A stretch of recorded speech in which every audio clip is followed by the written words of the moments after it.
नमस्कार, मैं हूं अर्पिता आर्य। भाग्य चक्र में आप सबका बहुत बहुत स्वागत है। आज जानेंगे नवरात्र की अष्टमी तिथि का क्या है महत्व और क्या है मां गौरी की पूजा विधि। साथ ही जानेंगे देवी की कृपा पाने के लिए कैसे आपको हवन करना है, नवरात्र की पूजा का समापन आपको कैसे करना है। इस पर विशेष चर्चा के लिए हमारे साथ मौजूद हैं पंडित शैलेंद्र पांडे जी। पंडित जी, बहुत बहुत स्वागत है आपका। नमस्कार। तो चलिए सबसे पहले बिना देर किए ये समझते हैं कि नवरात्रि की अष्टमी तिथि का महत्व क्या है। अर्पिता, वैसे तो नवरात्रि पूरी की पूरी महत्वपूर्ण है, हर दिन महत्वपूर्ण है जी। लेकिन पूरी नवरात्रि में अष्टमी तिथि और नवमी तिथि सबसे ज़्यादा महत्वपूर्ण मानी जाती है पूरे 9 दिन के बीच में। अगर हम अष्टमी तिथि की बात करें, इसका महत्व क्या है? देखिए, नवरात्रि के 2 दिन सबसे ज़्यादा महत्वपूर्ण माने जाते हैं, अष्टमी तिथि और नवमी तिथि। अष्टमी तिथि को माता महागौरी की उपासना की जाती है और नवमी तिथि को माता सिद्धिदात्री की उपासना की जाती है।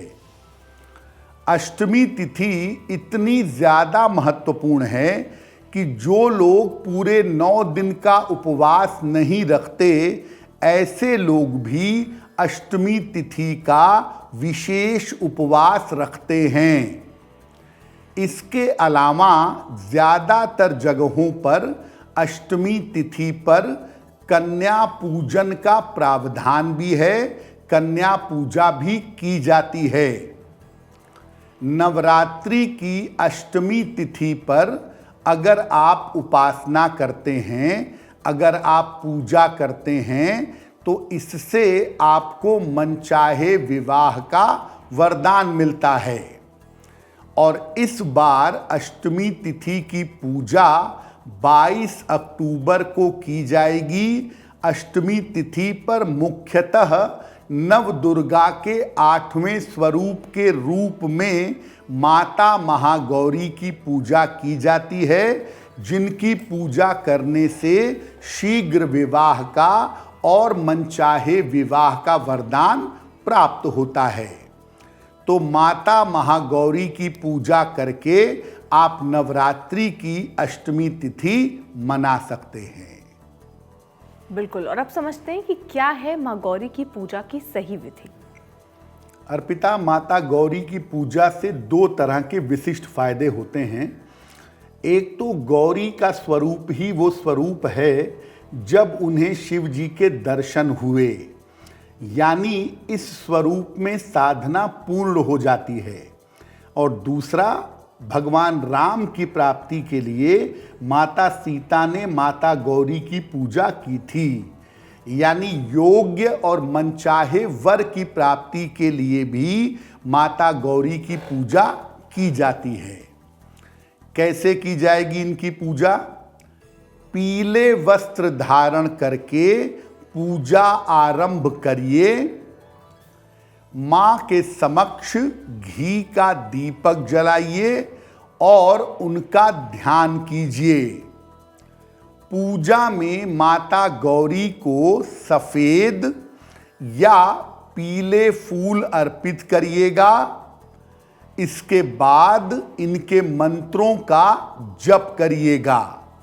बड़े सारे मंत्र हैं माता गौरी के, लेकिन उनका बेसिक मंत्र है ओम ह्रीं गौरिये नमः। इस मंत्र का जप करना सबसे ज़्यादा अच्छा होगा। अगर पूजा मध्य रात्रि में की जाए तो इसके परिणाम ज़्यादा शुभ होंगे। यानी जैसा हम आपको लगातार बताते हैं कि नवरात्रि में रात की पूजा महत्वपूर्ण होती है, तो अष्टमी तिथि पर भी रात के समय में अगर माता महागौरी की पूजा की जाए तो इसके परिणाम बड़े शुभ होंगे, बड़े कल्याणकारी होंगे। और ख़ास तौर से जिन बालिकाओं को मनचाहा विवाह करना है, उचित विवाह करना है, सही विवाह करना है, वो नवरात्रि की अष्टमी तिथि पर माता गौरी की पूजा करें, उन्हें निश्चित रूप से लाभ होगा। बिल्कुल, तो कुछ इस तरीके से आपको पूजा करनी है। साथ ही साथ अष्टमी तिथि के दिन कन्याओं को भोजन कराना, ये बहुत पुरानी परंपरा है, लेकिन ज़रा समझ लेते हैं इसमें क्या इसका महत्व है, और अगर आप ये पूजा करते हैं तो क्या सही ढंग से करते हैं, सही नियम का पालन करते हैं पंडित जी? जी अर्पिता, देखिए, हिंदू मैथोलॉजी, हिंदू परंपरा जो है वो केवल ये नहीं कहती कि आप घर में दीपक जलाइए, मूर्ति पूजा करिए, चित्र की पूजा करिए, काम चलेगा। वो कहती है कि आपके आसपास जो महिलाएं हैं, जो बालिकाएं हैं, आपके परिवार की, आपके समाज की, उनके प्रति भी श्रद्धा और आदर व्यक्त करिए, तभी जाकर आपकी पूजा संपन्न होगी। कन्या पूजन भी महिलाओं के प्रति सम्मान और आभार व्यक्त करने का एक तरीका है। नवरात्रि केवल व्रत और उपवास का पर्व नहीं है, ये नारी शक्ति के और कन्याओं के सम्मान का पर्व भी है। नवरात्रि में नारी शक्ति की उपासना और कन्याओं की उपासना की जाती है, और इसीलिए नवरात्रि में कुंवारी कन्याओं को पूजने की और भोजन कराने की परंपरा भी पाई जाती है। देखिए, नियम ये कहता है कि नवरात्रि के हर दिन कन्या का पूजन होना चाहिए। नवरात्रि में हर दिन कन्या पूजन की परंपरा पाई जाती है। अगर आप रोज ऐसा नहीं कर सकते तो अष्टमी और नवमी को अवश्य ही कन्या की पूजा करिए, कन्या पूजन करिए। अष्टमी और नवमी को कन्या पूजन अवश्य करना चाहिए। और नियम ये कहता है कि 2 वर्ष से लेकर के 11 वर्ष तक की कन्या की पूजा करिएगा, यही पूजा आपके लिए उपयुक्त होगी। अलग अलग उम्र की कन्या देवी के अलग अलग रूप को बताती है, और इसीलिए देवी की अलग अलग तरीके से पूजा की जाती है। आप कन्या को आदर के साथ अपने घर पर बुलाएं, उन्हें ऊंचे आसन पर बैठाएं, उनके चरण धुलाएं, उसके बाद उन्हें भोजन कराएं, उसके बाद उन्हें दक्षिणा और उपहार दे करके, चरण छू करके आशीर्वाद लें। अगर आप ऐसा करते हैं, अष्टमी तिथि पर या नवमी तिथि पर कन्या की पूजा करते हैं, तो याद रखिए, कन्याओं के माध्यम से ही माँ दुर्गा भी आती हैं और माँ लक्ष्मी भी आती हैं। तो आपके घर में संपन्नता का प्रवेश होता है और घर की जो मुश्किलें हैं वो मुश्किलें दूर हो जाती हैं। बिल्कुल। तो अष्टमी तिथि पर आपको कैसे पूजा करना है, नियम क्या है, वो हमने समझा। पूजा का विशेष मंत्र क्या है वो भी समझते हैं। देखिए, माता गौरी की पूजा अर्पिता 2 तरीके से होती है। एक तो सामान्यतः जैसे हम लोग करते हैं, कोई भी कर सकता है कि दीपक जलाया, मंत्र पढ़ा, पूजा कर लिया।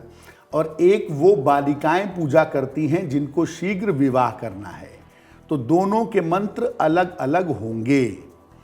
अगर आपको सामान्य रूप से माता गौरी की पूजा करनी है तो आप मंत्र पढ़ेंगे या पढ़ेंगी, ओम ह्रीं गौर्ये नमः, ओम ह्रीं गौर्ये नमः। और अगर आपको शीघ्र विवाह करना है, वैवाहिक जीवन की शुरुआत करनी है, मनचाहा विवाह करना है, तो नवरात्रि की अष्टमी तिथि पर माता गौरी के सामने एक विशेष मंत्र का 11 माला जप करेंगी। मंत्र क्या होगा?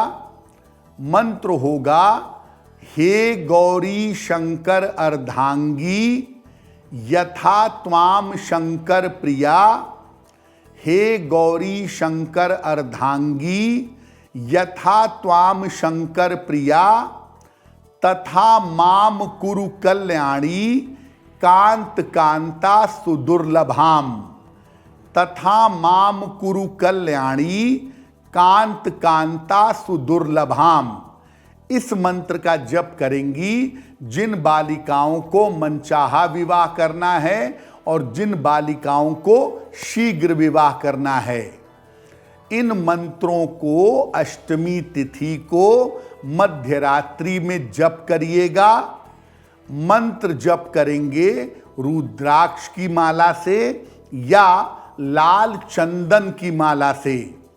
रुद्राक्ष या लाल चंदन की माला से इस मंत्र का जप करेंगे तो निश्चित रूप से आपको लाभ होगा। एस्ट्रो तक ऐप पर आपको मिलेगा भविष्य से जुड़े हर सवाल का जवाब। डाउनलोड कीजिए एस्ट्रो तक ऐप और चुटकी में जुड़िए इंडिया के बेस्ट एस्ट्रोलॉजर से।